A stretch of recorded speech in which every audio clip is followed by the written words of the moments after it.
As you may or may not know, my wife and I just got back from Vegas. It was a great trip. We ate, we drank, we had a blast.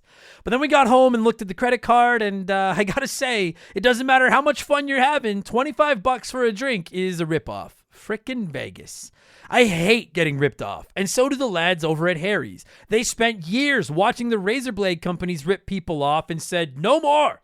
Not all heroes wear capes, my friends, and they want to prove that they're legit by offering you hot dogs a $13 trial set for just $3 at harrys.com/RTG. I've been telling you about them for months, and I'm genuinely proud to have Harry's as a sponsor of this show. I wasn't kidding. The plastic, futuristic-looking crap razors you get at the store are overpriced and they're poor quality. Harry's blades are crisp, clean, and classy. They're the kind of razor you'd expect your grandpa to have on his bathroom counter. And most importantly, they work. Shave after shave, they're so smooth, they're precise. I used to go through the crappy store blades all the time, but Harry's are built to last. And they're not just better quality than the other names, they're more affordable. And they deliver. Just set your schedule, and for as little as $2, new blades, shaving creams, lotions, everything you need, right to your door when you need it. I genuinely cannot think of a reason not to try Harry's. And I'm not just saying this because they're sponsors. They're the best shaving supplies I've ever used. Try them out, and if you're not happy, your shave's on them. And unlike the other subscriptions, they're really easy to cancel if you want to too, which is a nice bonus, but believe me, you're not going to want to cancel. Getting ripped off isn't funny. Switch to Harry's. Get started with a $13 trial set for just $3 at harrys.com/RTG. That's harrys.com/RTG for a $3 trial set.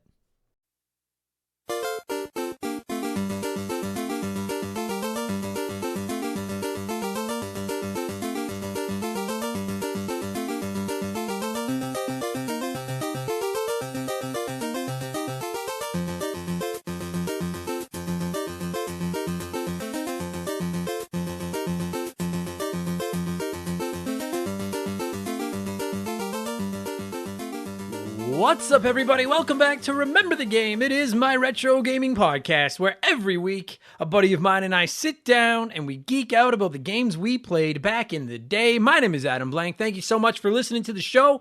And this week it is episode 169, and we're talking about one of the games we've been talking about since the early days of us talking about games. I hope that sounded clever in my head, but it might not have worked on the podcast. But this is a game that we've been talking about covering for, it feels like fucking 3.5 years now, pardon me. Not only one of my favorite retro games, one of my favorite NES games, and straight up, one of the best games on the NES, and that, my friends, is RC fucking Pro-Am. There's not a lot of bells and whistles in this game. The song you just heard, expect to hear that a couple more times because there's really not a lot of music in this game, but I have said it over and over and over again. If a game is fun, everything else is just gravy, you know? That's really, I don't care what a game looks like. I don't care how good a game sounds. I don't care if it's got all the multiplayer and fucking 7,000 hours of depth and all that kind of shit. Make sure it's fun and then worry about everything else. And RC Pro-Am does that in spades because this game is just straight up fun. My buddy Brad returns to the show this week, and we had a really good time just talking about not only how fun this game is, but how simple it is, how it holds up today, how cheap that fucking yellow car is, which, like, and that's an indication of just how sweet this game is. If you've never played RC Pro-Am, we're going to get more into it in the podcast, but there's 4 cars, red, blue, yellow, green. You always control red. Yellow just sometimes goes into beast mode and is unbeatable, and it is the cheapest fucking crock maybe on the NES, but the game is so fun that not only is a detriment, it almost like adds to the game. It's one of my fondest memories of playing RC Pro-Am as a kid is fucking trying to keep up with that yellow car, that cheating motherfucker. Like I said, this is as playable today as it was back in the 80s as well. Plus, it's on Rare Replay on the Xbox, so it's very available if you want to play it. It's a rare game, if you didn't know. It's one of the first. And it's funny because as a kid, I didn't know anything about the game developers. I just cared about playing the game. I didn't know who fucking made it. And I feel like Rare might have been my first favorite developer aside from Nintendo, and I just never realized it back then, because there's RC Pro-Am, Snake Rattle and Roll, Battletoads, the Donkey Kong Country games, Killer Instinct, GoldenEye, Perfect Dark, Banjo-Kazooie, Conker's Bad Fur Day. Rare has got a fucking resume, and RC Pro-Am helped put them on the map. So we're going to get there in just a minute, because speaking of things that help put you on the map, I stumbled through that a little bit, but that wasn't the worst segue I've ever had. It's time for yet another edition of the Remember the Game Infamous intro. Dun, dun, dun, dun, dun, dun, dun. And if you're new to the podcast, welcome aboard, and consider this your warning. Our intros are kind of beefy these days, but listen, they're not boring. They're fun. This is like our RC Pro-Am before our Donkey Kong Country. So just give it a chance. We talk video games and stuff like that. It's fun. We have merchant, but I have to do my plugs first. It only takes like a minute, and they're not boring plugs about like shitty products. It's me. It's about Remember the Game. We have merchandise, all kinds of stuff, hoodies, t-shirts, coffee mugs, tank tops, rocking badass art drawn by my man Joe. You can find his work at 4545creative.com, and you can find our merchandise at rememberthegamepodcast.com. If you're interested in supporting us, it's a great way to support the show. It's not all podcast stuff too. We've got our video game mashups lineup where we took classic characters and squashed them together, which I think are fucking rad. We have our Never Forget the Sega Dreamcast shirt over there. Our Console War Veteran shirt is over there. Really cool stuff. RememberTheGamePodcast.com. And of course, if you don't like clothes, you can always, and who does really? Don't you hate pants? You can always support us over on the old Patreon box for just $2 US every month. You get 2 additional podcasts every week. 2 additional podcasts every week. You get exclusive access to both my gaming discussion show, Expansion Pass, every Thursday, and my gaming news show, Game Patch, every Friday. You also get instant access to well over 100 previous bonus podcasts. On Game Patch every week, we look at all the biggest news in modern gaming. I add in my opinions and mix a little profanity and stuff in there. And then Expansion Pass is a different show every week. We do game rankings. We look back at characters, consoles, memories. We do some comedy episodes. We do game reviews, which was what this past week was. I reviewed Deathloop for the PlayStation 5. And for a record, if you've not played it yet, no worries. All of my game reviews are 100% spoiler free. In fact, some people have actually made fun of me for how anal I am about not spoiling anything. So usually, as I did with Deathloop, I tack a 5 or 10 minute spoiler cast on at the end if you're interested, but I warn you like crazy and play music and tell you stop the podcast before the spoilers start. So you've got like a 45 minutes completely spoiler free review waiting for you before we get into the spoilers. And we've reviewed tons of games, and I plan on reviewing Metroid Dread probably next week. I'm going to be reviewing Back 4 Blood. We have more game reviews coming.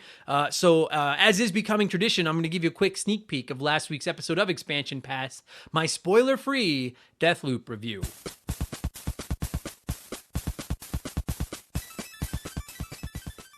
I agree with what you just said, Zane. I also think it's a fucking really good game. And Zane mentioned how at the very beginning Colt is confused. And that's something I wanted to talk about, again, without trying to spoil anything. When Colt first wakes up, when you first start the game, he has no fucking idea what's going on. And you really do see the game through the eyes of Colt. They don't tell you anything that you don't find out by controlling Colt. And I thought that was great because it made the game really immersive. I actually found the first couple hours of the game very confusing, almost overwhelming. And I'm telling you, don't let that turn you off.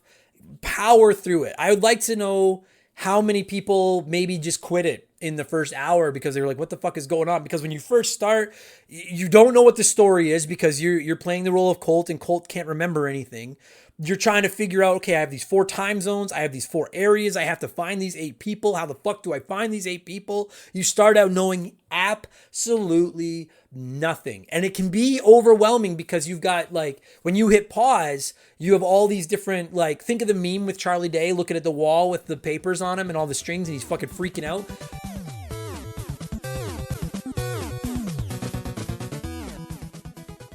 So that was last week's episode, and for tomorrow's podcast, I'm going to go with a topic that barely lost our poll last month because I think it sounds really fun.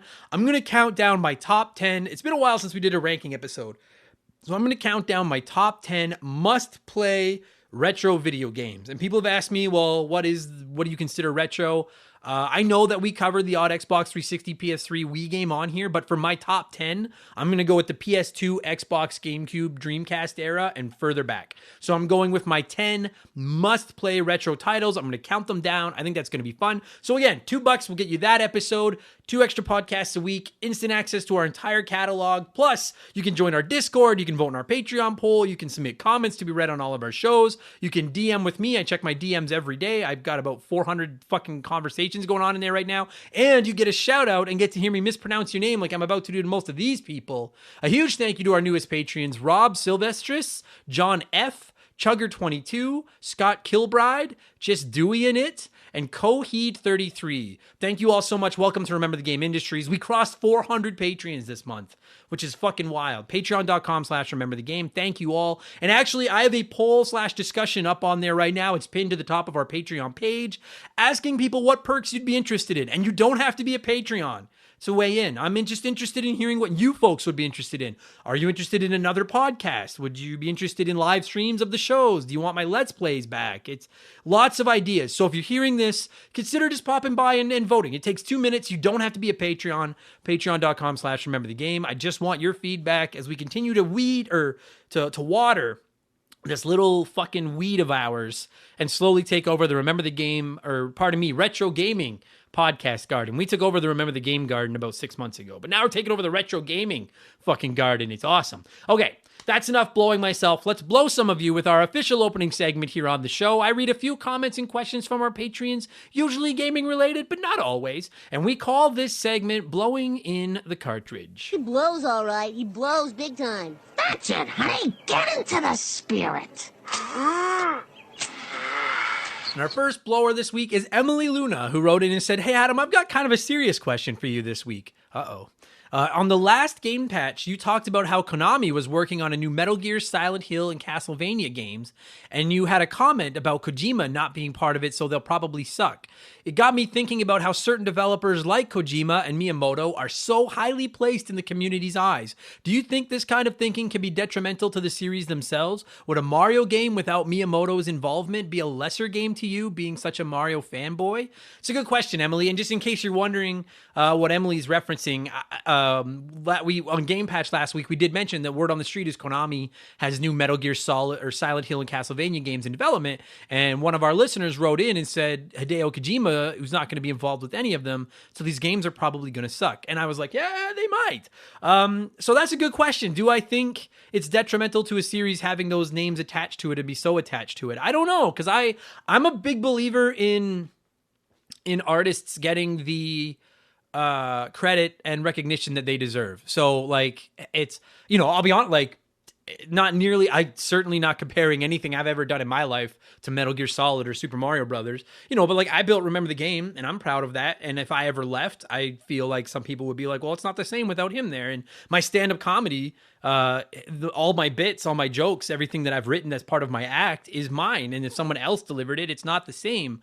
So I understand and respect, and don't really have a problem with putting someone's name on a piece of art or a series or a franchise or whatever it is that they've created. But I do agree with you that, like, and I'm not saying I agree or disagree with the person that wrote in last week saying that if Hideo Kojima is not involved, these games are going to suck. I don't know. To me, the proof will be in the pudding that you're supposed to eat.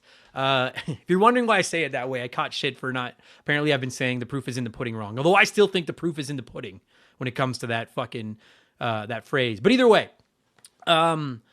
I think that, like, I wouldn't be willing to write a Mario game off because Miyamoto wasn't involved with it. And I don't know if our commenter that wrote in last week is writing these games off. They're just saying, like, well, there's no Hideo Kojima and he's kind of the straw that stirs the drink. And I understand that and I kind of agree with that, but I'm willing to give a game a chance. Like if they created a new Mario game and I found out that Miyamoto had absolutely nothing to do with it, wanted nothing to do with it, I would probably still be interested. And actually so I was going to say, like, I wouldn't pre-order it, but I don't pre-order hardly anything. But this next comment kind of ties into Emily's comment. I Am the Mutt wrote in and said, "Hey, Adam, so last week, I think on Game Patch, you said that you would give a new F-Zero game a chance, even if it was not made by Nintendo. Just wondering if you felt the same way if it was made by EA. It would probably get released with 2 cars and 3 tracks, and the rest would be available for purchase. And there'd be glitches and broken sections, but don't worry, you can purchase more cars and tracks around $5 each. Anyway, just wondering how you'd feel about that. P.S. I I would also really like a new F-Zero game, just not if it was made by EA. So that kind of ties in. So there you go. So Emily had said, would a Mario game interest me if Miyamoto wasn't involved in it? Would I be interested in a new F-Zero game if Nintendo had nothing to do with it? Because I have been quite vocal that I want a new F-Zero game. Yeah, I would. I don't look like it'd be different if like fucking, I'm just completely pulling something out of my ass for the sake of the conversation here. It'd be different if like Capcom fucking just made a Mario game without Nintendo's permission and was like, we'll deal with you in courts. This is going to make us so much money and we don't give a fuck. That's a little bit different. But it's obviously like a Mario game, an F-Zero game, or whatever game. Anyone that owns the license of a game, the next game in their franchise is going to be made with their permission, even if they have nothing to do with it.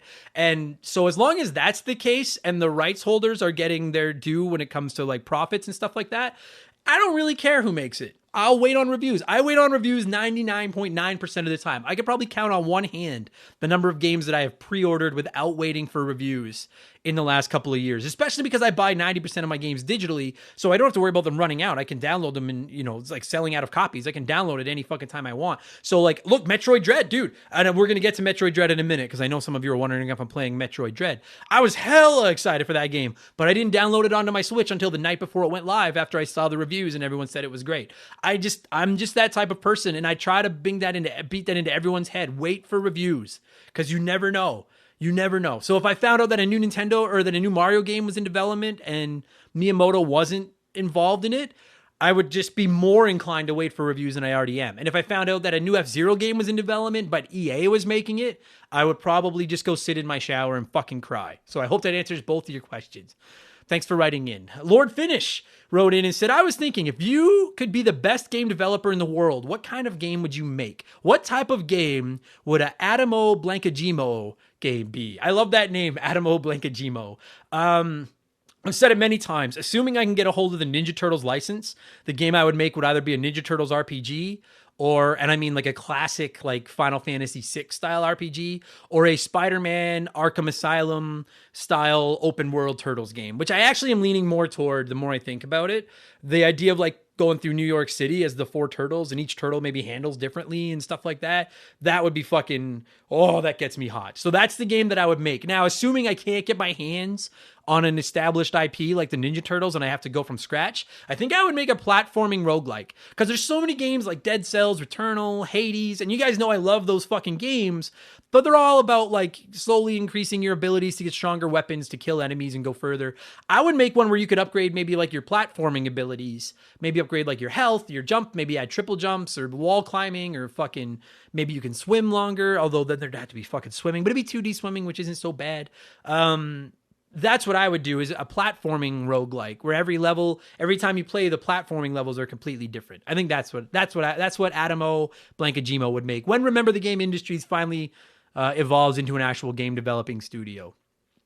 Joseph Oblivion wrote in and said, hey, Adam, last week you mentioned that you kind of had to tell yourself that it's okay to sit down and play video games sometimes. This is particularly true for you as you're getting 2 birds with stoned at once. Nice pull, Joseph. You're getting 2 birds stoned at once, playing the games and prepping for the podcasts. But the comment really hit a chord with me, and I feel like maybe other hot dogs out here might need to hear this every now and then as well. It's okay to sit down and play some vids. I feel it too. Sometimes you have a gazillion things going on and life is really busy and you manage to carve out an hour or two just to play some games and you feel totally guilty because there might be something that you should or could be working on. We've all been there. It's important to remember that this is a fun, valid hobby, and as long as you're not blowing off work or almost burning down your family home playing Sonic 2, you shouldn't feel bad for playing a couple hours or killing a couple hours with a controller in your hands. Cowabunga. You know what? And I don't really have anything to add to that, Joseph, but I agree. I was talking about how since this podcast has become such a huge part of my life, I have to play more video games to keep up with the podcast, and I can't shake the feeling that I'm doing something wrong, that I should be working on booking a comedy show or working on a website or doing something around the house when this is part of my job. But even if it's not part of your job, and I know that a vast majority of you, don't make your living playing fucking video games, you're actually contributing to society. You're not a scallywag like me. Yeah, I agree with you, Joseph. There's nothing wrong with that. And even when I had a day job and I was working long hours and stuff like that, I would still feel guilty sometimes about playing video games at night. Because I felt like I should, maybe I should be exercising or I should go cut the grass or something like that. And it's like, dude, if you work all day, you take care of your family, most of your responsibilities, the house isn't burning down and there's food in the fridge and your bills are paid and stuff like that, fucking go play some video games. Just relax and enjoy yourself. I just thought that was well said, Joseph. And then before we go, I got a couple more here, quick ones, before I get to the letter time letter. Where are we? Chalupa Cabra. Fuck, I love that name, but I don't like your comment. Wrote in and said, hey, Adam, 2 things. First, please, for the love of Konami, finish Metal Gear Solid 3 and 4. You're missing out on the best entries in the series. It's unfair to judge the whole series off of Raiden's whiny ass in Metal Gear Solid 2. Second, the Green Ranger is by far superior to the Blue Ranger. Thanks for all your hard work. Okay, so as far as the Metal Gear Solid games go, at some point I probably will go back and play the rest. If you don't know, if you're newer to the show, I haven't played a Metal Gear since Metal Gear 2 because I hated Metal Gear 2 so fucking much.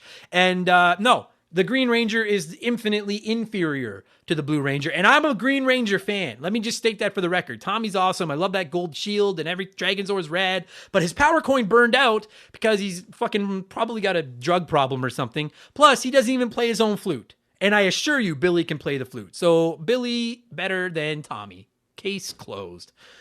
Morgan wrote in, and I'm going to finish this up soon, I promise. Whatever, it's my podcast. I can fucking read as many of these as I want. This is fun. Morgan wrote in and said, happy Thanksgiving, Adam. You too, Morgan. I'm curious on the amount of have you played this comments you get these days. Do you ever feel like it's overwhelming or is it more complimentary? How do you siphon through your suggestions? So just for the record, and the reason I read this, Morgan, is because it's not to suck my own dick because hey, you get all these people asking what we've played. But I do get a lot. Not a week goes by that I probably don't get 3, 4, 5. Are you going to play this or have you played this comments for blowing in the cartridge? And I just want everyone to know they don't bother me, but I don't read all of them because I literally could just fill this entire segment with have you played or are you planning to play comments? And I just don't know how exciting those are to everybody. So sometimes I'll mix one in a week. Sometimes I don't. Don't think I'm sliding you or ignoring you. It's just I get a ton of them and I never know which one to pick or choose to put on the podcast. So thanks, Morgan. And then finally, before we move on, it's letter time, and I got probably half a dozen comments about Metroid Dread this week. So I'm only reading one, but this goes out to all of you that wrote in about Metroid Dread.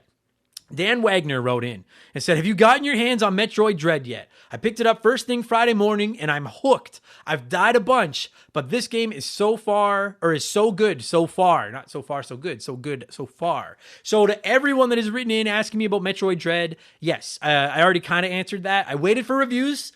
And then once the reviews were like, hey, no, it's Nintendo, it's fucking Metroid, it's legit, it's awesome. I downloaded it on my Switch, and I played it pretty obsessively over the weekend between watching my Rays fucking lose, goddamn fucking Boston Red Sox, and playing Metroid Dread. I think I'm getting fairly close to the end.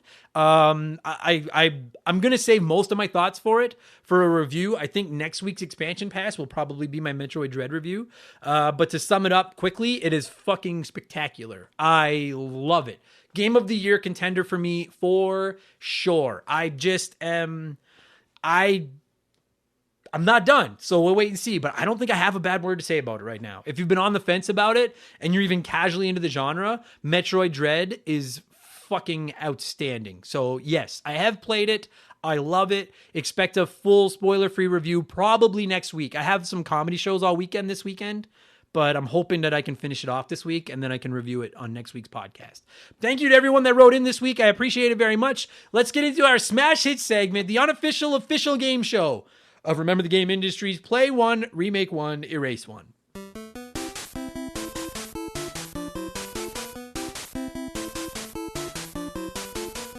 And a huge thank you to Classic Concentration from the NES for unknowingly providing us with our theme music. The rules are simple. Every week, I give our listeners 3 retro video games. They can play one as it was released, they can remake one as a modern game, and the third game is erased from time forever. As always, there are no wrong answers, but there is a right one. We'll get there in a minute. And there really are no wrong answers this week, because we're talking RC Pro-Am on the podcast.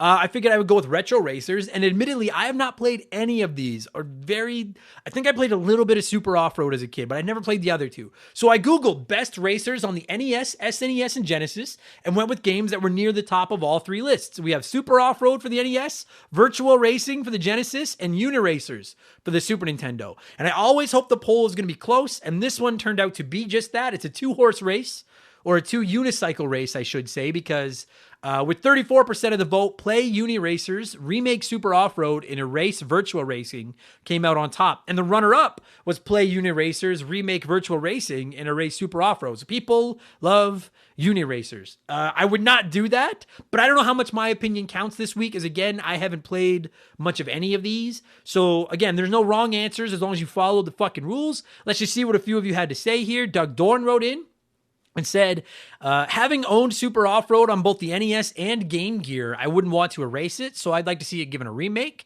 I always meant to give Virtual Racing a chance, so I'll give it a crack. And that leaves Uniracers as the odd one to erase. No offense, just no interest to play it or remake it. I'm shocked by that because very few people erased Uniracers. So if you're mad at Doug for erasing it, you can send your flaming bags of dog poop to Doug Dorn at 9612 13th Street. But no, I'm kidding. I don't have his address. So I do actually, but I'm not going to give his fucking address out. You got to pay more for that. And listen to this. Benny MB wrote in and said, I'm a fan of racing games, so I'll play this week. I never played Virtual Racing, so play that one. Remake Super Off-Road with online play and a Baja race like Super Off-Road 2. Toss in some more real-life off-road tracks as well, maybe some truck customization as well. And then Erase Uniracers. Not a bad game, but it doesn't scratch my racing game itch. I would rather play Stunt Race FX, to be honest. A racing fan. So it's one thing for Doug to erase Uniracers, because I don't care about that game. Benny is a self-described racing game fan, and he's erasing Uniracers. I thought everybody loved this game. I was floored that the first 2 comments I read erased the one that everyone's always telling me to play. Fuck.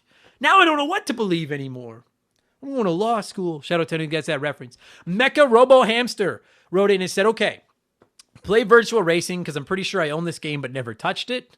So I'd like to correct my mistake. Remake Off-Road because I've always liked off-road racing games. And then Erase Unicycles because I never played it. Granted, I've never played any of these, but it is what it is, so fight me. So that one got read. I was going to move on from people erasing Uniracers, but you called it Unicycles, not Uniracers. And you said fight me. And dude, you guys remember, fucking Family Guy sucks now, but they used to have this character, Patty Taddinger, the caddy manager. He's this little guy, and he's like, big whoop, want to fight about it? That just made me think of that. Ballsack Teabagger. This is such a quiet, fucking top quality podcast, isn't it? Jesus Christ. Ballsack Teabagger wrote in and said, I had to ask myself about 10 times what the fuck is Uniracers until I worked out it's the NTSC name for a PAL game we played as kids called Unirally. I would play the hell out of Unirally because it was so unique. You just can't get another game the same. I would remake Super Off-Road, not change anything really gameplay-wise as it was already such a good game, but maybe have an HD remake with the controls slightly improved. Virtual Racing is nothing special. I used to see it like a Mario Kart version of F1 racing games without any of the fun stuff of Mario Kart added. Even if you erase it for the Sega Genesis, there'd still be a full arcade cabinet version that would live on. Now, I thought Teabagger was just high by saying that Uniracers was actually called Unirally over in Great Britain. And I thought maybe you've just been teabagging too many ball sacks and you got all fucked up. God, this is a lowbrow show. But then Trevor Sevenoaks wrote in, listen to this, play Unirally, as we called it in the city of Great Britain. I fucking love this game. I played it so much as a kid. It doesn't need a remake. It's perfect as is. Remake Super Off-Road, another great game, but will be greater with a fresh coat. And then Erase Virtual Racing. Crap in its day, looks awful now. So that's 2 people from the city of Great Britain saying that Unirally was Uniracers. What the fuck are you guys doing over there? It's not Uniracers, it's Unirally. It's not the Sega Genesis, it's the Sega Mega Drive. You call French fries chips, as is my understanding. You drive on the wrong side of the road. Nothing makes sense over there. Fucking nothing. I don't understand how the city of Great Britain works.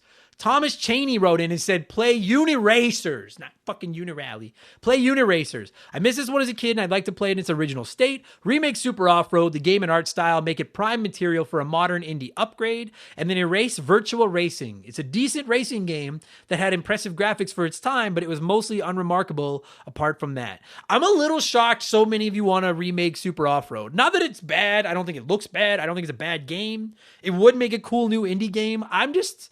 I did not think that many people were attached to fucking Super Off-Road. And finally, S2S said, I don't really know much about the other two, but I would love to see Uniracers remade with the Battle Royale 99 treatment. I think it'd be such a cool idea to take 99 unicycles trying to eke out every bit of speed they can via stunts to make the cut every lap or something like that. I'm sure developers could come up with some way of attacking your fellow racers to slow them down without making things too complicated. I forgot the other two games. I'd play Super Off-Road and Erase Virtual Racer. There's tons of other racers out there, and I don't have any particular attachment to it. I tried. What's for supper? Shout out to anyone that gets that reference. Okay, if you're newer to our podcast, I've been known to sprinkle a few Simpsons references in throughout the show and dropping a shout out to anyone that gets that reference. That's my line. You guys don't come up in here stealing that's my fucking bit. All right? Motherfuckers. Dropping a shout out to anyone that gets that reference. That's my fucking... Anyway, I really like the idea of Uniracers as a battle royale game. I think any racing game, F-Zero would be fucking cool like that too, where like every lap 10 people get eliminated or something. I think that sounds fucking awesome. But like I said, I'm going against the grain this week, and I'm making my picks based entirely upon what I'm interested in. I have no experience playing these. 8% of you went the same route I did, including Evan O'Brien, who said, play Uniracers. It's a super fun game as it is, and it showed the Sega kids that the Super Nintendo could do fast games too. Remake Virtual Racing. It could be done in a VR-style game when it's your point of view behind your helmet. Maybe have a faint reflection of your eyes on the mask lens. That sounds sharp. Sadly, Erase Super Off-Road. Saved the Super Nintendo game already. Off-road games have been done a lot, so it isn't going to be too missed, and it would have been weird to have a next-gen game called Super Off-Road. So, not necessarily with the same logic, but I would go in the same order. I would play Uniracers 1,000,000% just because I'm sick of being told I need to play Uniracers. So I would play it just to get you all off my back. I would remake Virtual Racing because, frankly, I have no interest in playing Virtual Racing. The reason I would remake it is because I'm hopeful that maybe it would sell well, kickstart Sega's sports lineup, those Virtua games, and we get a new Virtua Tennis, which is what I'm scheming. That's really what my end game is here. And then I'm going to erase Super Off-Road because I don't need it when I have RC Pro-Am.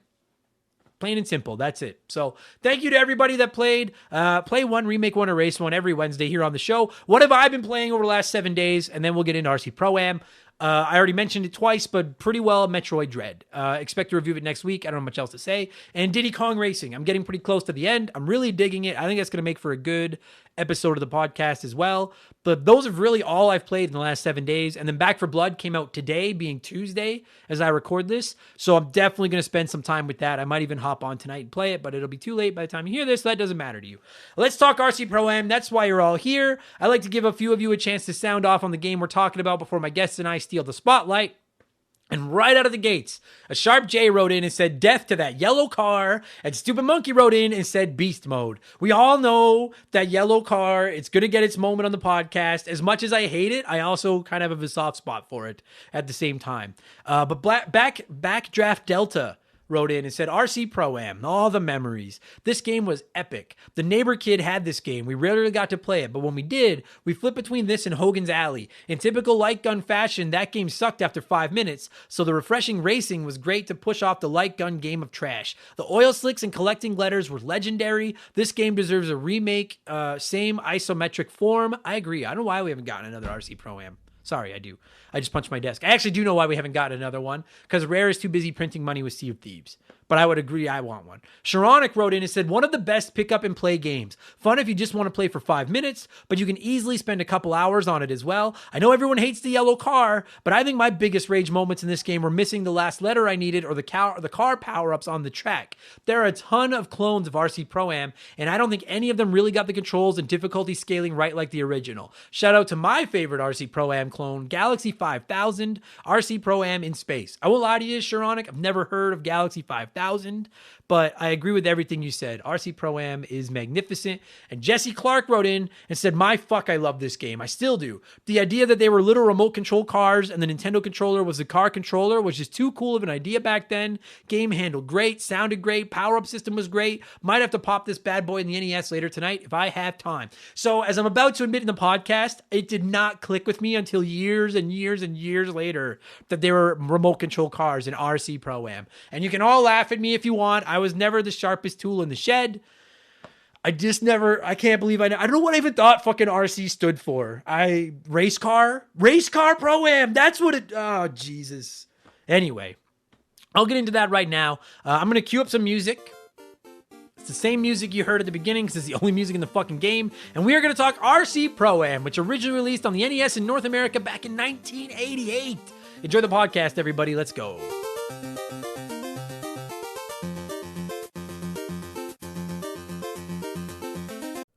This show is sponsored by BetterHelp. Everyone that listens to this podcast knows about our illustrious CEO, my dog Molly. But the other silent partner behind the scenes is my wife. And let me tell you, my friends, a 17-year relationship with another person that has to talk to and live with you is a lot harder to maintain than one with a dog. We've had our ups and downs, and as you all know, a relationship isn't all sunshine and rainbows. They can be a lot of work. You get out what you put in when it comes to relationships, and talking to a therapist can be a fantastic way to put in some work. They can help you work through your issues, learn to communicate better, and even just provide you with an ear to bend when you need it. I've talked to my therapist about my relationships, especially when it came to my stand-up comedy career and how much I was away from home, and they helped me work on ways to keep my relationship strong even when I was out on the road. It turned out our relationship was actually better when I was out on the road, but that's a story for another day. And I know, right? Therapy. Who has the time these days? BetterHelp hears you, and they're making it easy. Fill out a quick form online, and they'll match you up with a therapist that suits your needs and that'll work around your schedule. You pick the meet times, and you can get your therapy fix from anywhere, over video, phone, or just chat. Become your own soulmate, whether you're looking for one or not. Visit BetterHelp.com/rememberthegame today to get 10% off your first month. That's BetterHelp, HELP.com/rememberthegame.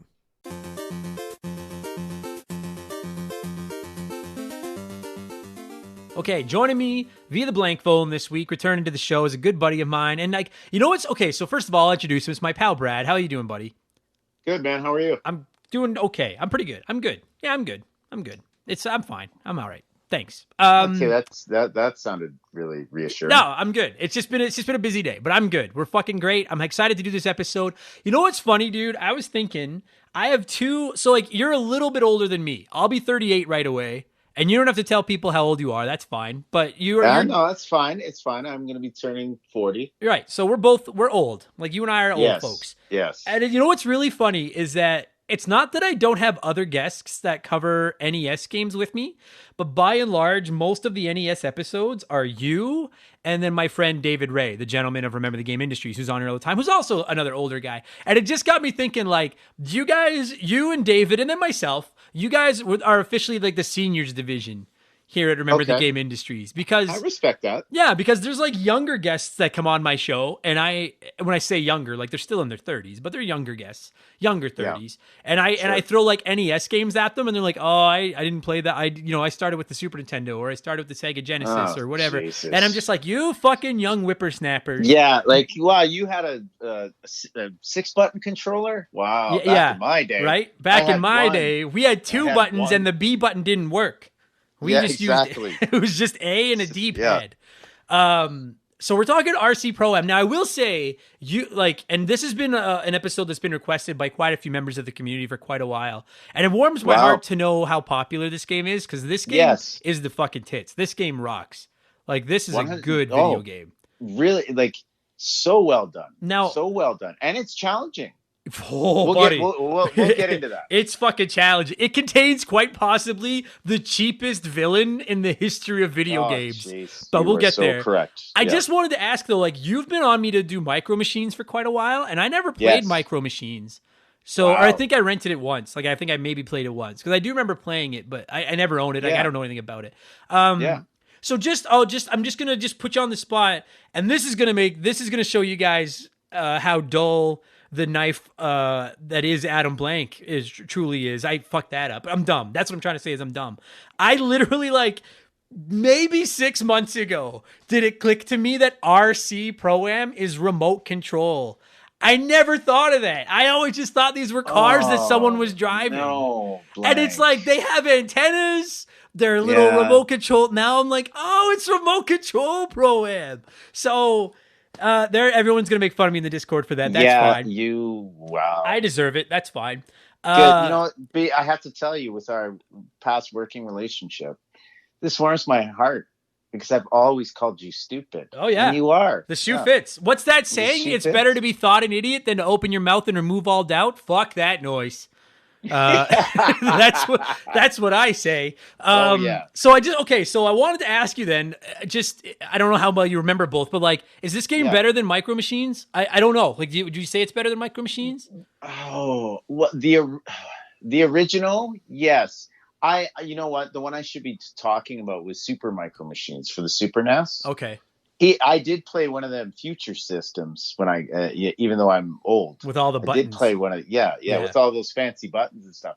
So I do remember the original Micro Machines. Yes, RC Pro-Am I would think was a more fun game for sure. Okay, I just was curious.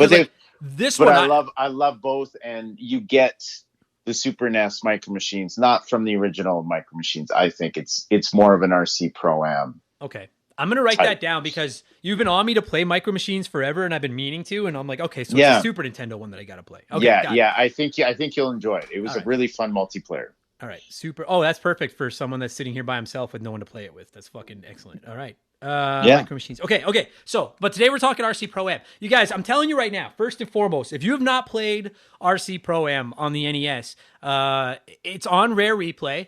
So you can play it on Xbox, it's on Game Pass, it's on all of those things. So it's not like this is one of those rare non-Nintendo centric NES, like not Nintendo owned, I should say. Nintendo games that's not lost to the annals of time. Like, it's available on Rare Replay. You can still play this game. And I'm telling you, I played this game a couple of months ago. And I'm biased because it's one of my favorite Nintendo games of all time, but like, it holds up. The controls seem funky, but they seemed funky back in the day too. You just need a little bit of time to get a feel for it. Surprisingly good, like shockingly good. In fact, I would go as far as to say the best racing game on the NES. You 100%. I totally agree with you. And the key thing is it's all about the timing. You learn the track as on your first lap, and then it's more about the timing of when to turn. Yeah, because you're sliding. It's such a fun.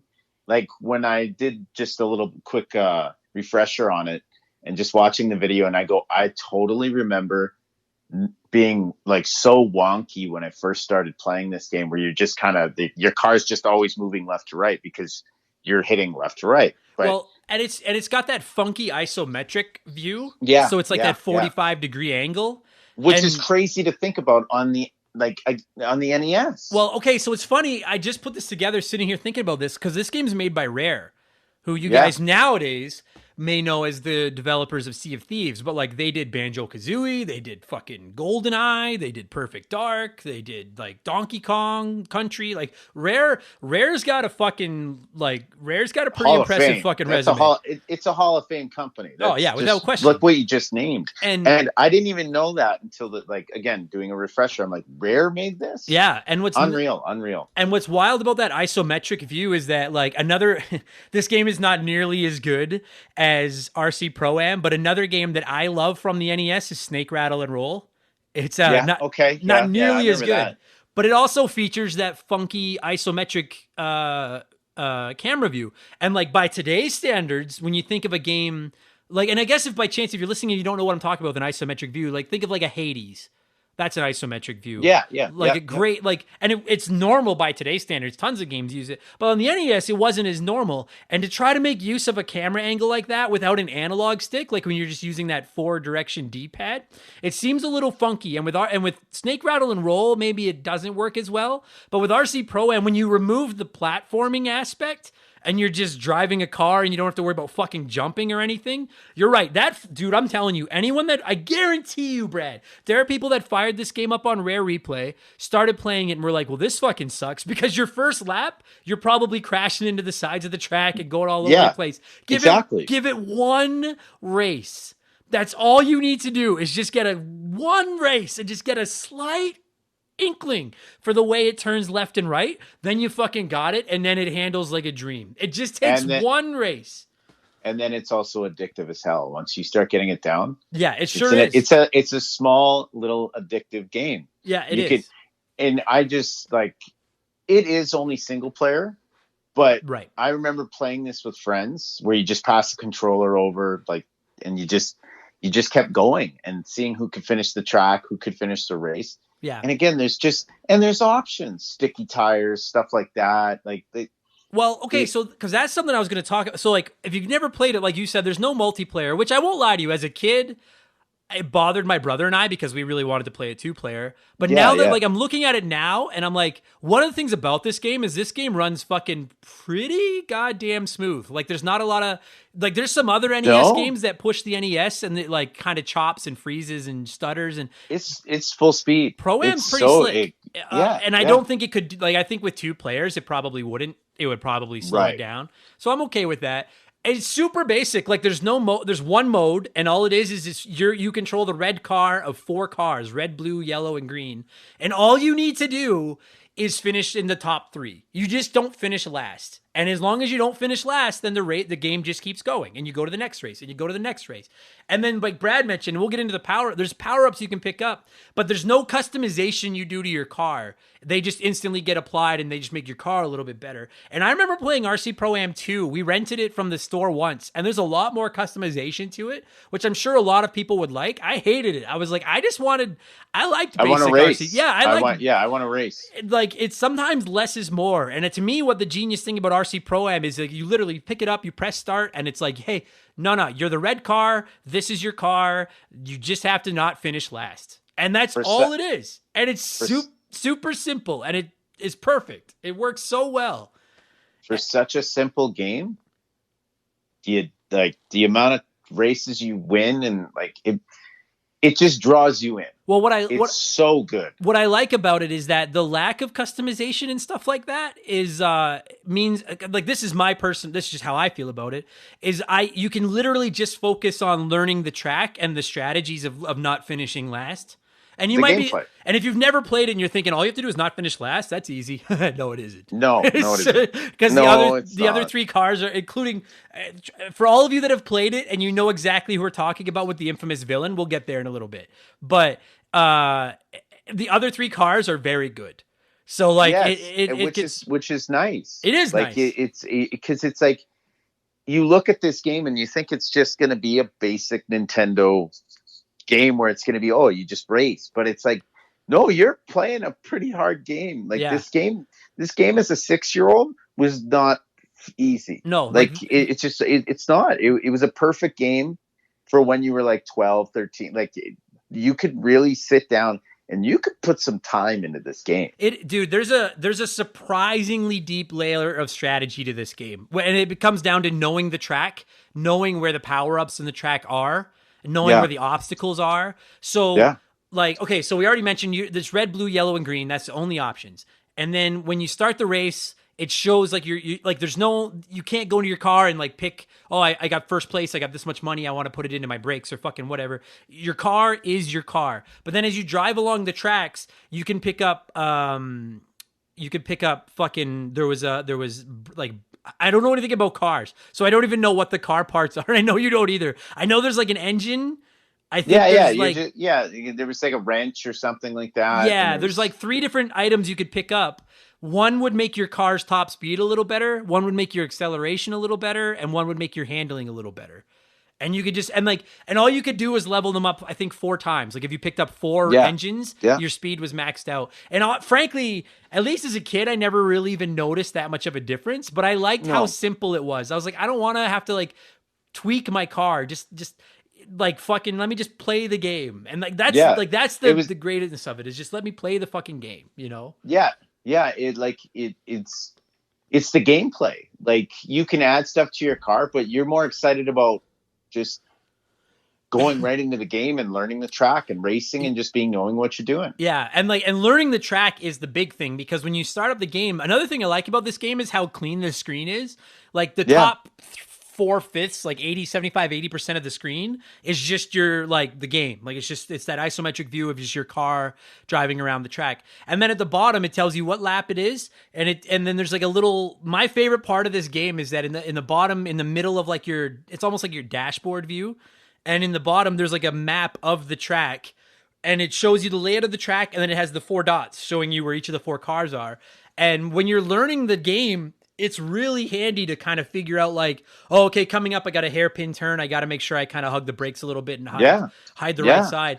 And there's so much emphasis on learning these tracks. It's almost like, dude, you remember you and I did Batman on the NES. Yeah. And then when you play like a Batman or a Contra or one of those old games and you had to know basically where the villains were, like you practice. Yeah. It's almost the same thing. You had to know it's muscle memory. It's you learning. It rewards like said, repetition.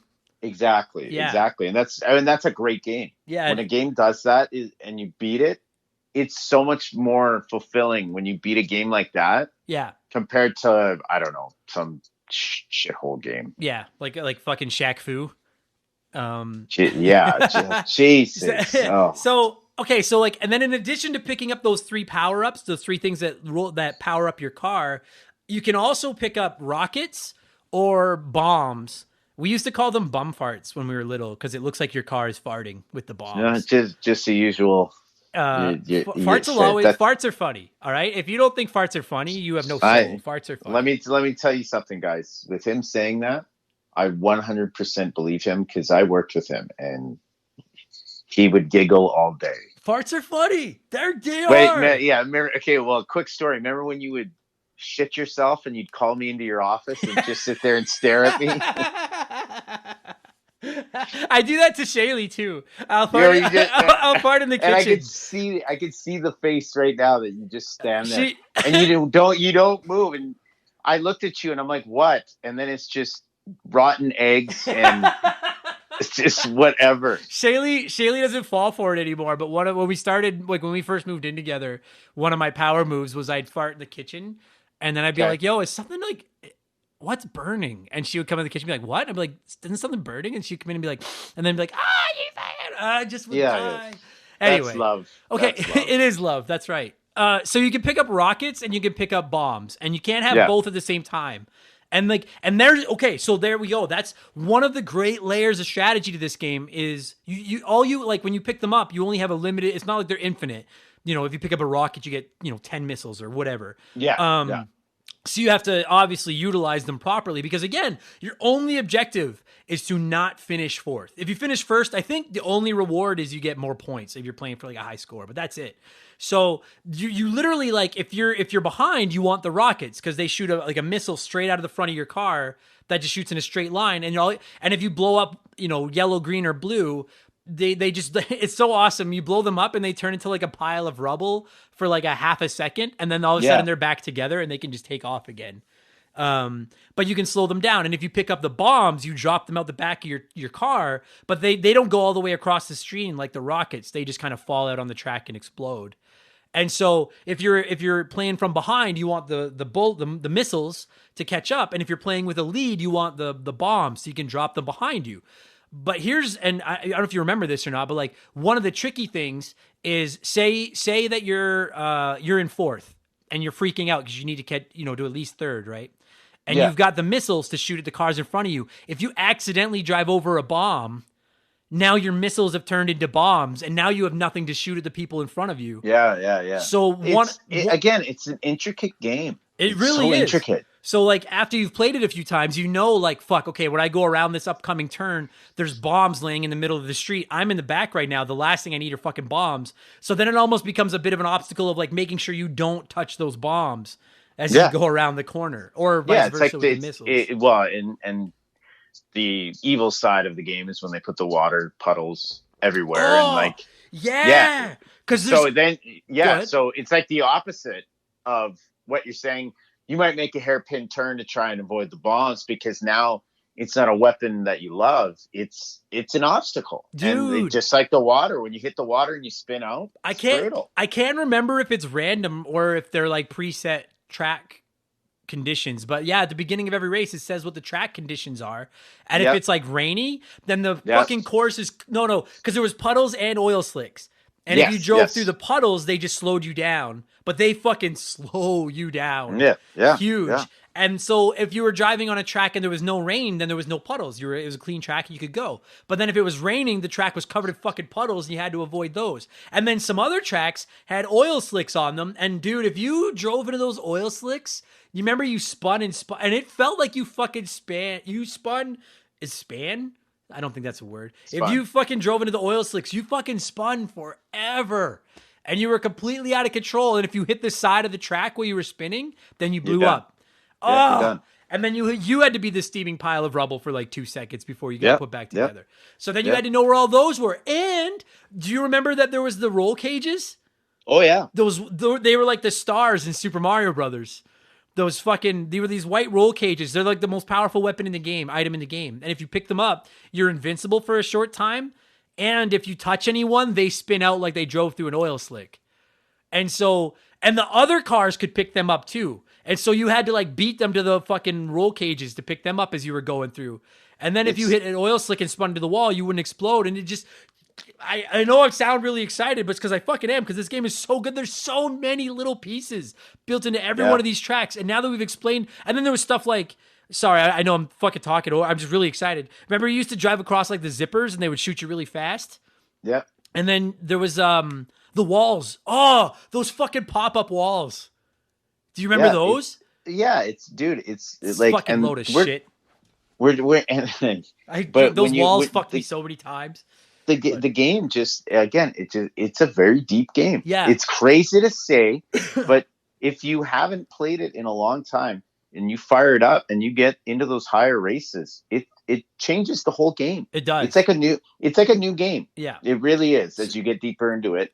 Plus, the replay values is unfucking believable. Oh, it totally is. Because you're getting your money's worth, and it's not like you know the tracks and you're going to beat this game in 5 minutes, 10 minutes. No, you could put in a good amount of time on this game. Oh, yeah. And start over right after. You're not going to remember. You're not going to know everything. Well, yeah, exactly. Like over time you do get to know the tracks and you know what's coming. Of course. But the thing is it's like, so I think you only have 3 lives. Like I think if you finish 4th place, you can continue twice. And then if you don't pull it off the 3rd time, you're done.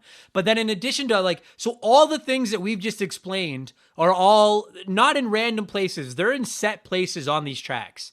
So you know where they are. And the game, I think the difficulty of the game is quite high, and they're expecting you to play the game over and over again, knowing where all those things are, because you need to know where those things are. You need to know, okay, if I'm in first, the bombs are up around this corner and I'm going to need them to defend my lead. You're like, I'm in last, the missiles will be here. I know the roll cage is here right before these oil slicks. So if I pick up that roll cage, then even if I hit one of these oil slicks and it spins me out and I hit the wall, I won't blow up because I have the roll cage. There's so much strategy involved in it. And then, dude, do you remember, in addition to all that, the letters that were laying on the course? Yeah. And you had to spell out Nintendo. I don't know what it is in Rare Replay. There's no way it's fucking Nintendo. There's no way. That'd be sick if you had to spell Nintendo on an Xbox game. It'd be ridiculous. But you could pick up a letter on each track, one single letter that was laying on each track. And if you managed to pick up 8, and you didn't have to do it in 8 courses or whatever, but if you managed to pick up all eight letters to spell the word Nintendo, then you got an upgrade of your car. And it went from a pickup truck to a van to a fucking actual race car. And they were faster as you went on. And I remember, which is so cool. Oh, it's you didn't know. It didn't say anywhere that you were going to get an upgrade to a different vehicle, which again, it's like you're restarting a new game. Yeah, because the thing is you can play and just completely ignore the Nintendo letters and play through the whole game as the pickup truck. Or you can play focusing specifically on the Nintendo letters, get all 8, upgrade to the van or whatever the fuck it is, and then to the race car, fuck it, whatever it was. And as you upgrade your cars, then they get faster, so the game gets harder. So then that adds another layer to the game. Do you want to go after so if you're murdering the game with the slowest car, focus on picking up the letters, you'll get a faster car, and then you can play the whole game over again as a faster car, which is just I don't even know how else to say it. It's a really fun fucking video game. Yeah. Considering it's to me Brad, this is, I would consider this for the most kind of like a sports game. Racing's kind of a sport. Yeah. Right? No, it's a sports game for sure. I But guarantee you, it's there's like F1 fans that are just like, yeah, you're fucking right. It's a sport. Like, it's not really a yeah. sport because the Wait, fucking car does all no, the work. But it doesn't. I'm not exactly. gonna. I don't want to get into that. We'll do that. Yeah, you just opened a door. Yeah. Well, whatever. It's fucking. It's not a sport. But okay. It's like now that people are gonna be saying soccer's a sport. So Yeah, give me a break. every listener in the city of Great Britain is fucking yelling at me right now. I'm gonna hear about this. Hi everyone. Hi everybody. Anyway, but the point I was gonna make is like, I mean, you're probably bigger into sports games than I am. Like, to me, Yes. by and large, sports games are one of the most predominant genres that need multiplayer. Yes, and it's a key. And But you've also the gameplay is the key to, like, for me anyways. right. Is I love multiplayer. You can't go wrong with a good multiplayer. But if you're not getting the actual sport right, it's Right. embarrassing. Like, it's I'm not- just it's embarrassing. Like, I'm not going to sit here and say that RC Pro Am is better than Mario Kart because it's not. But I will say that, like, imagine Super Mario Kart on the Super Nintendo. Imagine that exact game, but with no multiplayer. Yeah. I'm like, dude, I think because RC Pro Am doesn't have multiplayer, and I'm like, if it was just its single player against just Super Mario Kart single player, Yeah. I might go with RC Pro Am. I might go with RC Pro Am. There's more there. And what's wild is this game came out in 1988. Like, it came out way before Super Mario Kart. It's a very good game, and like Mario Kart is always going to be Mario Kart. But you're right; it just plays as like if you're going one-on-one with a single player. I have to agree with you. like it might be, and like that's like I really hope that hammers home just how impressed I am with this video game. Like, it's a big deal. I'm looking right now. This was the 4th game published by Rare. And like this is the one that made Rare, like, this was the one that put them on the map. Like, this is, and I'll be honest, dude, like, I can't get over how many like best NES game lists this game pops up on. Like, I played this game as a child, like crazy. We owned it. I played it like a motherfucker. I can still hear that like dun dun dun dun dun, like that music in my head. And I'm like, I really thought that this was just one of those NES games that like nobody really owned, and we just owned it. We had it as a kid, so we played it for some reason, but nobody else knew about it. To see how many greatest like NES game lists this game pops up on, I'm like, dude, I'm so glad that this game gets the respect that it does because it's that fucking good. It's a little ahead of its time, frankly, I think. Yeah, no, I agree. So you can get the missiles, you can get the bombs. There's all the items. You can upgrade your car to get better. To get better cars if you spell Nintendo. Oh fuck! Do you remember too that like every time you won a race, you either got a gold, silver, or bronze trophy because if you finished 4th, you didn't get a trophy, but you lost. Yeah. And then do you remember like in between races, it would like show you your trophy, and then it would show like the screen of like all your trophies. Yeah. I always like, I remember, I don't know why, like just as a kid, maybe it's because as a kid, I never won a single trophy for anything. Maybe that was why I felt so good. Don't laugh. I was like, maybe Well, that's... no, I was gonna say same boat, dude. Yeah, see, Same we're boat. the So, losers. yeah. So I was like, I Yeah. got to see all my trophies. And I was like, look at all the fucking trophies I won. I'm the greatest driver ever. Yeah. Oh, I can hear, Brad, I can hear my dad's heart breaking right now because all of his friends' sons were like, oh, here's my fucking hockey trophy, or this is this trophy. And I was like, Dad, come see all the fucking racing trophies I won on my Nintendo. And I was like, hang on, I got to get my inhaler because my asthma's bothering me. But come see all my trophies. I could just hear my dad like, oh, fuck me. But I always thought that was a cool little touch, too, that you got to see all your trophies that you won. Right. Now, okay, so we've talked about all the good. Or have we talked about all the... I'm trying to think, is there anything that, like... I think that basically covers it. Like, it like, as far as the good stuff. Because there's one incredibly bad thing that we have to get into. It's the most notorious villain maybe in the history of fucking video games. But I'm just trying to think, like, is there... I can't think of anything we missed. It's only one player. He plays the car. There's only one mode. It's incredibly basic. I will say, I'm floored at just how much replay there is in this game, considering how there's like literally no options whatsoever. Yeah, no, I totally agree. There's no extra modes. There's no anything. I'm floored that like there's not even like time trial is in like every racing game ever. And this game doesn't even have like that because there's no battery in it. Like every time you start, you have to start from scratch. There's literally no, like the select button doesn't do anything. Like there's no options in this game at all. Yet you want to keep playing it, which is a real testament to the quality of the experience, I guess. Now the one thing, go ahead. Yeah. It's again, there's just so much. Yeah. Just for such a little game. And I wanted to say it actually looks surprising. Like I'm looking at pictures of it right now. It looks solid. It does. Like the only thing that looks like shit is like the actual, like the track, like the gray concrete track against the grass. It looks like it was drawn in like Microsoft Paint. But like it doesn't matter because you're gonna be paying. Like you need to be dialed the fuck in to play this. You're gonna be looking at your cars. You're not even looking at like the fucking background or the map or anything like that. But it does look a little basic. I don't really care. I'm just saying it looks a little basic, but that's fine. It's like it's like Shaq Fu, except there's a good game on top of the shitty background instead of Shaq Fu. Shaq Fu, oh god, it's just so bad. It's so bad. Now the one, and I don't even know. Like here, when we go to score this thing, Brad, I'm not even going to necessarily take points off for it because I always got a kick out of it as a kid. Yeah. But there is one villain in this game. Yeah. And the villain just pops up at random times. And so there's you control you. Oh, and that's one thing too, is I kind of wish it would give you the option of picking what color of car you wanted of the red, blue, green, and yellow, but that's just minor. That doesn't matter. So you only play as red and you always race against blue, green, and yellow. And all 4 cars are equal. Like they all are the same. Like, actually the one advantage you have and I'm trying to remember, I don't think the other 3 cars use the shooting weapons. I'm trying to think, but I don't think they do. I know they use the roll cages. No, I don't. Yeah, I don't remember seeing them ever collect them. Yeah. Does that make sense either? Like it's other than the roll cages, they pick those up and use them, and it fucks you over. But I don't think they use the other weapons. But every once in a while, the yellow car is the yellow. Dude, I would love to see a list of the biggest villains in NES history. Yellow car from RC Pro-Am has to be on that fucking list.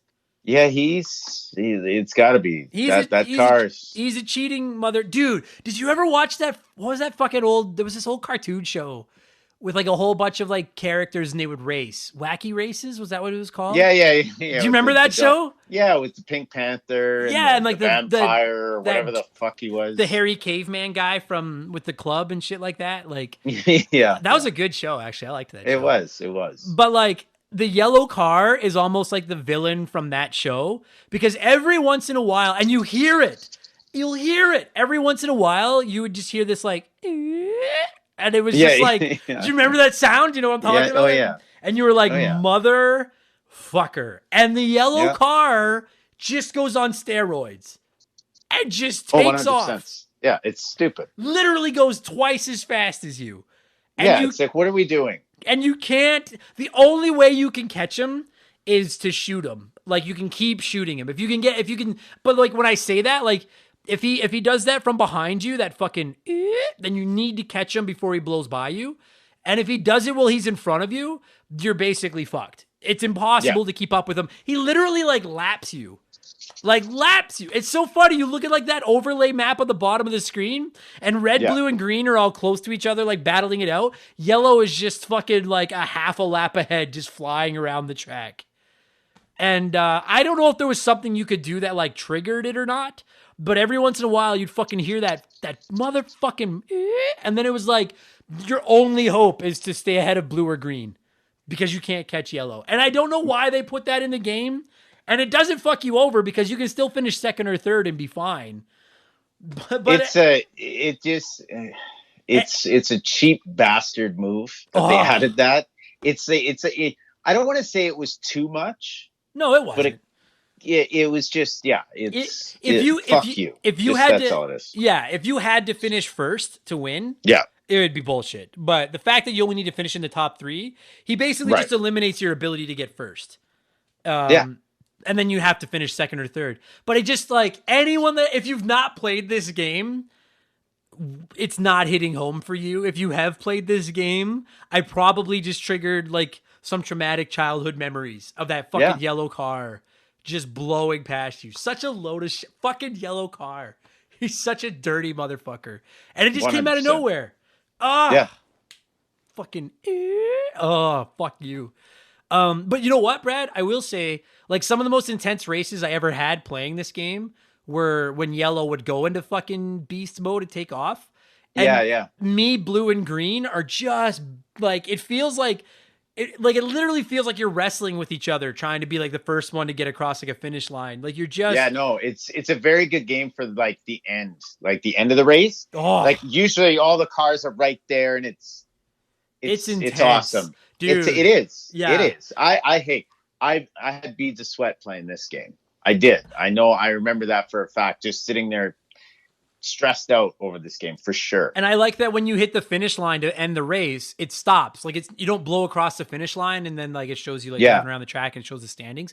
When you hit the finish line, or if the other three do and you're in fourth. If the other three hit the finish line and you're in fourth, then it just stops. Or when you hit the finish line, it just stops. And what I love about it is like, did you ever have any races where it was like literally a photo finish where like maybe you got third and like the blue car was like 2 pixels behind you on that fucking finish line, but because you got into third, you won, or vice versa, where you were the one that were just 2 pixels behind.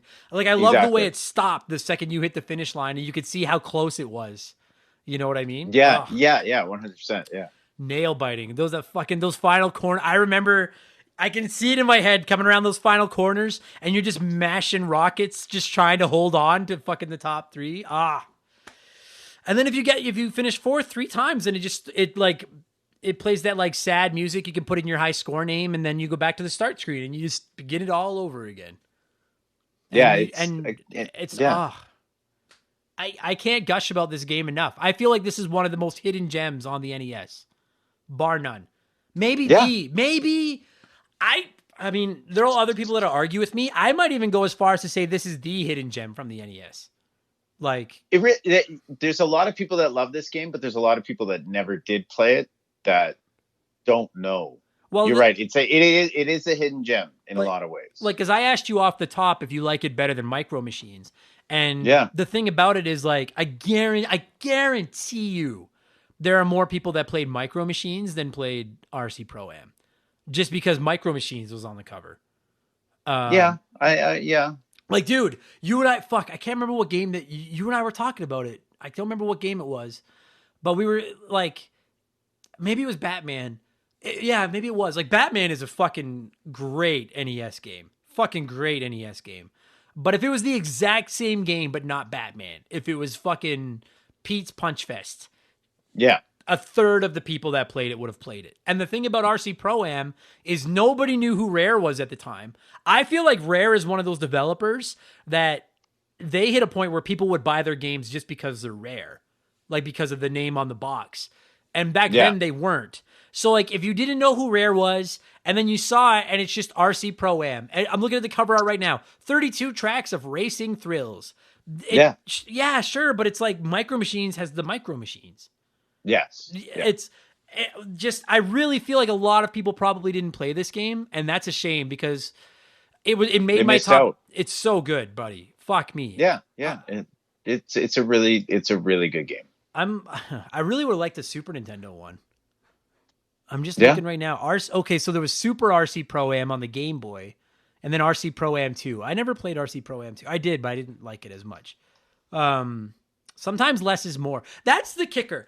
That's, you know what? And maybe that's a great way to start wrapping this down is like, sometimes less is more. And the NES was great for that. Like it's, we've talked about this before. A lot of the best games on the NES, they just relied on making a fun game. They were like, we don't need to worry about all the other bells and whistles. Just make the game fun. And it just is. It's a really, really, really well thought out game. Yeah.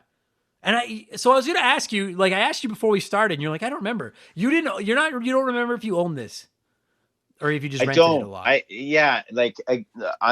keep beating this dead horse, but I remember the cover again of this game. Cause again, it's a basic clean cover, but it's awesome. It's really awesome the way it looks. That green stands out to me. Yeah. And like, that's the thing is you said, hey, I was wondering if you wanted to do RC Pro-Am.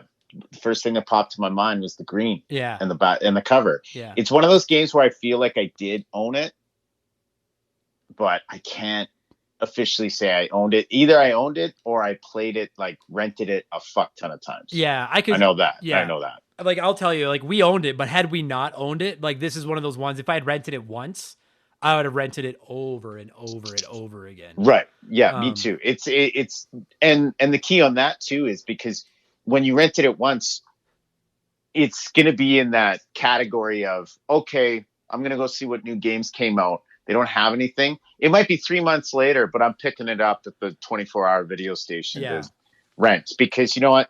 Nothing else came out. They don't have anything new, but I want a fun game. I go with that. Yeah, this is one of those ones that if you rented it for the weekend, like you didn't get burned. You have a weekend of a fucking fun game in front of you. So yeah, exactly, I fucking love RC Pro Am. Even that yellow car, even that fucking I don't even hate the car for it. I'm like, that's part of its charm. I love this stupid game. Yeah, dude, I'm just on their Wikipedia page right now. A survey by GamePro ranked it the 10th best sports game as of 1990. It made 84th on Game Informer's top 100 games of all time list. It's on all these top NES games of all time. It is. I mean, if you take if you take stuff like Mega Man, Mario, Zelda, Kirby, Contra, Punch Out, if you take all of like the ones that everybody knows on the NES out of the equation, like I'm not going to lock in that this is my favorite NES game of all time outside of those big ones, but it's top 3. It's a contender for sure. It's that good. Yeah, fuck yeah. If you have Rare Replay, I'm begging you, just give it a chance. Just fucking fire it up and just try it. It's free. It's on Rare Replay. Fucking try it. You got anything? Do we miss anything? Feel good? No, I don't think so, man. Yeah, feels good. Okay, what the fuck? How are we gonna score this fucking thing? Trophies out of 10. Out of trophies? 10. Oh no! 10? Here, there's 32 tracks of racing thrills. That's Sure. what a shitty line. Like, it's a great game, but what a shit. 32 tracks of racing thrills. 32. Like, if this game came out, dude, because you and I always joke about this. If this game came out 10 years later, like in 1998, that cover would say 32 tracks of extreme racing. Oh yeah, extreme. But it's back. 32 tracks of racing thrills. I love that. Okay, so out of 32, what would you score RC, which we, as we've learned, stood for radio controlled. Yeah, you did. I Wait, learned hold that. on. I learned did. that. Yeah, you right. did. You don't have to admit it. It's okay. What would you score? What would you score RC Pro at 32? I'd give it a nice 30. Yeah, fuck. That's okay. 30. Then that's exactly what I was gonna do. So I'm gonna go to 31 just to be different. Yeah. But yeah, no, it's like if I don't even mind to be quite honest, I don't even know what I took 2 points away for. The only thing that I would take a point away for, and I don't even know if this would necessarily be considered fair. I wish it had saves, like a battery, or even passwords. But that's the only thing I can think of is that you have to start from scratch every time. But that's the replay value. It is. Right? Yeah, it is. It's just that, like, dude, I remember as a kid, because you had to spell out Nintendo. The thing was like, not only did you have to get the 8 letters to spell Nintendo to upgrade your car, but you still had to finish in the top 3. Like, in addition to getting your letters. I think if you got a letter and then finished in 4th, it'd let you keep your letter, but you only had 3 lives. So, like, you could only do that a couple of times. And I bet you I could count on one hand the number of times as a kid that I even got to the 3rd car. Because that's 16 races of getting that letter, and at least 14 of those 16 not finishing in last, which is very difficult. So, like, a password system just would have been nice to get to see that final car a little more. That's all. But yeah, okay. Yeah, I get what you're saying. You know, but it's like, I don't even know if I feel like throwing shade at it for not having battery saves isn't fair because that's that's a product of the times. But like every game had fucking passwords back then. Including, some of those passwords. Did you ever play one of those games that had a password that was like 80 letters long? No, it's horrible. They did that as a joke. You know, those designers were like, fuck these kids. And then they're going to write it because you knew the reason they did that was you write it down wrong. Exactly. You wrote down one wrong letter. Yeah, that's it. You're fucked. And you turned it off and you went to play it the next day. Again, these kids these days don't understand. No, what we had to fucking You have an older brother, and you don't write the code down right. You're dead. And then You're dead. Yeah, it's a 20 fucking character password, and then you find out it's wrong. It's horrible. You find out it's wrong, and then you're like guessing. You're like, well, maybe the 1 was an L. You know what I mean? So then you're going through and like trying everything else, and then finally you give up. So you know what? Because you think it's the 1 letter, but no, it wasn't. Fucking brutal. Fuck you. Games with fucking 8,000 character passwords. Fuck you. Man, I might play some RC Pro-Am tonight. That's a fucking fun video game. I love this. There you go. Buddy, thanks for doing this. And I promise you, I'm going to put Micro Machines for the SNES on my list, and I'll play it. Yeah, give it a shot. I think you'll enjoy it. I'd love to do that one. And yeah.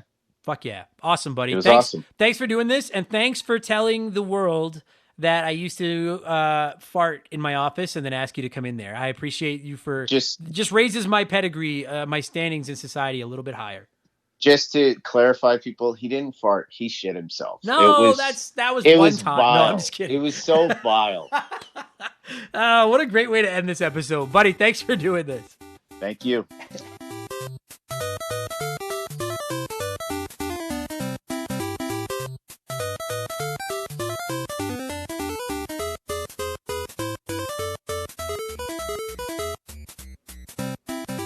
And that's going to do it for this week's episode, Brad. Thank you so much for giving me a call and talking RC Remote Control Pro-Am. Fuck, I can't believe I didn't put that together. But thanks so much for giving me a call. And every single one of you, thanks for listening to the podcast. Whether this was your first episode, your 169th episode, fuck, dude, we just cracked 10,000 downloads in a week.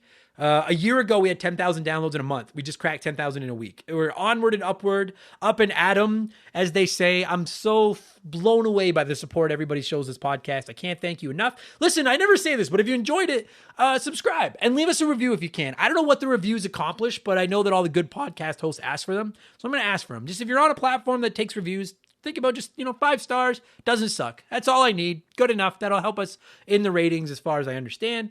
And if you like the podcasts, consider supporting us on Patreon. I give you a fucking astronomical amount of value for $2 a month, including 2 additional podcasts every week. You get podcasts Wednesday, Thursday, and Friday on our Patreon. You also get instant access to over 100 bonus podcasts that have already been released. There's all kinds of game reviews in there, game rankings in there. We talk about consoles and eras. There's comedy episodes, all kinds of fun stuff. Patreon.com/rememberthegame. And even if you don't want to sign up for our Patreon, consider popping by there anyways. There's a poll there to vote on right now. It's pinned to the top of the page. It's completely free. I'm thinking about expanding Remember the Game, and I want your feedback, and I want to know what you folks would be interested in. So go by there and check it out if you're interested. Patreon.com/rememberthegame. I think that's enough plugs. Yeah, I think so. I'll be back tomorrow with Expansion Pass number 81, which will be my spoiler-free Deathloop review. I'll be back on Friday with Game Patch. And dude, next week for episode 170 of Remember the Game, I sat down with a guy named Doug Walsh a few days ago. And if you don't know the name Doug Walsh, he was a author, writer, I guess. I was trying to think of more words, but author is the word. He wrote player guides for like 20 years. Remember those old fucking dope-ass player guides you used to buy for games in the 90s, the early 2000s? He wrote them. He had a career that lasted like 15, 20 years. He wrote a book about it afterwards, and we had a nice chat about what it was like writing player guides and what that experience was like and why the industry died. And I'm just going to call a spade a spade. It is one of the episodes I'm most proud of any episode we've ever done. So I hope you all enjoy it. So that'll be next week's episode of Remember the Game. Thanks a lot, everybody. I'll talk to you all again soon. Fucking yellow car. It's remote control. Fuck me. Take it easy, everybody. Cheers. Remember the Game is brought to you by our Patreons. I could not produce all the content I churn out every week without your generosity and support. So I would like to thank everyone that has supported us at patreon.com/rememberthegame. So a huge thank you to Dave, Makeshift Money, Todd, Joe Buck, Ben Drinkin, Sharonic, Andre, Stupid Monkey, Tyler, Michael Mathis, Fake McHugh, Joshua Shenfield, Jeffrey Mathis, Shaylee Keys and his Stupid Arrow Handle, Christopher Sumner, James Clark, King Bahamut, Sean Razine, Dave McGee, DNA Gaming, Joe Gillespie, Nathan Warzika, Ashley Cronenbitter, Ben Bullia, Slick Rick, Doug Dorn, Chris Fleury, Charlie Madero, Scott V, Rex Sheldon, Andrew Wright, Gary C, Divalk, Luca Kate Roberts. This is going to be a long fucking shout out. They Call Me Badger, Joe Mack, Desert Tortoise, Jordan Dew, Howe, Kevin Hufford, Jason Cortez, The Good Enough Gamer, Fraser Burns, Brian McKay, Alex Martinez, April Sane, Nick Sills, Vlad Steen, Kyle Paul, Mark 209, Lil Bunny Fufu 89, Matt Brown, Ben Busha, Angry Ticks, Aaron Cuphall, Dan T, Dave Thompson, No One Cares, Mackenzie Wheeler, Brandon O'Brien, Chris Campbell, Chuck Schlarp, Wyman Brooks, Scott Brooks, Leon K, Adam O'Sharello, Dario Omen, Stitch, Aaron Lawson, Miklos Blackshaw, The T-Word, Michael Haig, Mr. Nick, Matt McLean, Brian Ransom, Miles from BringBackRetro.com, White Burrow, Chris Knife 007, Nathan Tremblay, Mark Jones, A-Town, Andre SJ Flash, Brian Medeiros, Tom Kite, Danny Vega, David Ray, Geek Life Radio, Morgan, Ryan Yeager, John Quack, Zane Donovan, Adam J, S2S, Jer Bear, Arpad Botos, Ryan Kinchin, Tommy Reynolds, Defunct, Mike Maloney, Christopher Russell, Ryan Bayshore, X Water, Vincent L, Very Cool Dude, Jay Clutch, Starl Probin, Tim Riel, The Giraffe, Jared, PB McFadden, G9PSX, Tim L, Dominic S. Thompson, Martin Greenwood, David Schnatterer, Wolverine Films, Peebs, Silver Grunion, Mr. Satan, Raging Demon, Poops Loomis, 8-Bit Bovie, Pat Duddy, MPG in Buffalo, James Anderson, Amy Gillen, Dana Witcherall, That One Kid Nick, Potato Bob Guy, Mad Shibs, Mercury 869, Derek Jane, Rodrigo Tomazzi, Kelly, Pie Messiah, The Honest Pokemon Trainer, Bracken Newcomb, Zoo Troy, M. Felf, A Novel Console, Kayfabe 5150, Example Text, AJ Jones, JB Retromania, Ferdy Martinez, Troy Kazuniuk, Brandon Hine, Boognish, Wolfgang Darren, Ninja Lunchbox 79, Mr. Meeseeks 0406, Derpamus Prime, Seriously Ron P, Sam Wright, Retro Bismol, Andy Hudson, John Byrne 86, Paul Buller, Joshua Davis, Stefan Fukasawa, Thor the Hammered, Kinslayer, Rogue Agent, Jafar, McJr., McMegaman 2OG, Good A, Goth C, Dane, Aaron Baker, Lord Finish, K-Jam, Electronics Emotions Program, Chris Copland, Spencer C. Weiss, Mandingo 2021, Cody Poland, JMC, Logan Hale, Doogie, Matt McLean, Pizza Power, Super Nintendudes, Nathan Freak, Mike Burks, Trevor Seven Oaks, Ryan McCowan, Kerry Waka Waka, Fob, Paul Zoe, Wolf Magic 21. There's still 200 of these. Johnny CCDC, Joe LeBlanc, Raul Aguiar, I Worked at Subway, David Phillips, Corey Street, Gary Heather, Carmichael Nicholas, Squints, John DeShazo, Tent Sparkster, Omega 88, Swedish Fish, Nathaniel Shelley, Explode Processing, Tim Chombo, Chowdy Loudy, Joseph Gonzalez, Dan Wagner, Daniel McKee, Candido, K Cuz, Guest House Productions, Bones 02, S2 Von 5000, Titan 420, Jose E. Marco, Seth Mayfield, Tom Calvert, Chris Freeman, Scarlett, Zonko 504, Lee Sparks, Sharp J, Oprah's Iron Fist, Tom Maya, Adam Farrer, Russell Aldridge, Chris Dory, Classic Crusade, Big G, Astral Soul, Shannon Willis, Scott Roseberry, Karth from KOTOR, Sean Radford, Chance McCoy, Josh Valentini, Hammond Egger, Ronnie Sachs, PK, Jeff Bergeron, Ian Watts, Dale Baker, Joe Kirby, Captain N, Owen the Game Furchuck, Super Dave, Plucky Beast, Matthew Day, Broken Spoilers, Harmonies David, Game Nomad Misi, Tristan, Jerry Robinson, Emily Luna, Kenneth Michael Brown, Leigh Evans, Daniel Stidham, Darth Obvious, Master Boyd, Leon Nabskog, Trapper Keeper 1000, Daniel, Astro Alpaca, Rob Strothman, Ryan Groinus, Kaiser Dragon, PP Poo Poo Cuckoo Pants, Kyle Dodd, Jared Boshlin, Stu Bergerick, Eden Awaits 1981, Tunable Power, Borrow, The Gray Bearded One, Dan Taylor, Swanee, Hayes 87, Lukey Mull, look, fuck me, there's still 100 of these. It's easy until I lose my train of, the second my brain thinks about anything, I'm fucked. As long as all I do is just blindly read the names off the spreadsheet, we've made it. We got 107 to go. Let's go. It's like the Pokey Rap. Danny Proudfoot, John Woodruff, Angel Cortez, Dusty Salad, Chris Meisner, Randy Barrage, Neo Nevis, Andy Spilling, Brian Spreitzer, Michael Clark, Chalupa Cabra, Thomas Simmons, Sean Byron, Rocker Dude, Saskatchewan River Pirate, What Great Gaming, Mikey NL83, I Am the Mutt, Juga, Sony Kid Magazine, Brian Sherborne, Joseph Ciampetti, Just a Fish, Adam Stank, Bagalazino, Noob Q, Beth, Rob Kinsley, Benny MB, Vomit the Soul, Strife 89, Thermopolis, Oh, fucking email just popped up on my computer and that distracted me. Thermopolis, Paul Rutkowski, Liam, Micah Veal, Chris Daniels, Gareth Dunn, Matt Denzalo, Spicy Mortician, King Kazaro 64, Davey Boy, Michael Bayshore, Eric Chevenius, Holmes, Ryan Gibbons, Dan S., Adam Goldstein, Vigo the Butch, Austin Urisetti, Nemo Sandoval, Matthew Centrone, Hostile Badger, Zach Shepard, Stefan, Ballsack Teabagger, Black Silver, Billy Mumphrey's Downfall, Rico Argentieri, Brian W., Chris Dickin, Jungle Dumpster, Jay Hampton, Rage Mo, Thomas G., Man a Few Words, Hans Gruber, Dylan Flora, Jackson M., Joseph Oblivion, Craig Sutherland, Rob Sereno, Matthew D'Amico, Daja1K1T, John Colossi, Quest, Gregory Harvey, Stephen Lewis, Yankee Doodle Randy, Bobo, Clayton Robertson, Jason Sika, Andrew Logus, Darth Yako, Alan M., Backdraft Delta, Frosty Feet 492, Scott A. Baker, Britt O'Neill, Riley Jones, Justin Lemieux, Michael Spiro, Jonathan Graham, Brady Wolf, Mecha Robo Hamster, Navigate, which I know I fucked up, Michael Phillips, Brendan Griffiths, Stefan Rucher, 1.21 gigawatts, Thomas Cheney, Hulk Hogan's brother, Chris Larkin, Evan O'Byrne, or Brian, Clinton Smith, the Mustard Tiger, and Chris Cantrell. Holy shit. 7 minutes. If you made it to the end of this, you're a beast. Thank you all so much for the support. I really appreciate it. And if you signed up in October and didn't get in that shout out, I only record it once a month. So I'll record it again at the beginning of November. But thank you. Thank you all so much. You guys are the best. Holy cow. I'm going to go drink some water. I'll talk to you again soon. Cheers.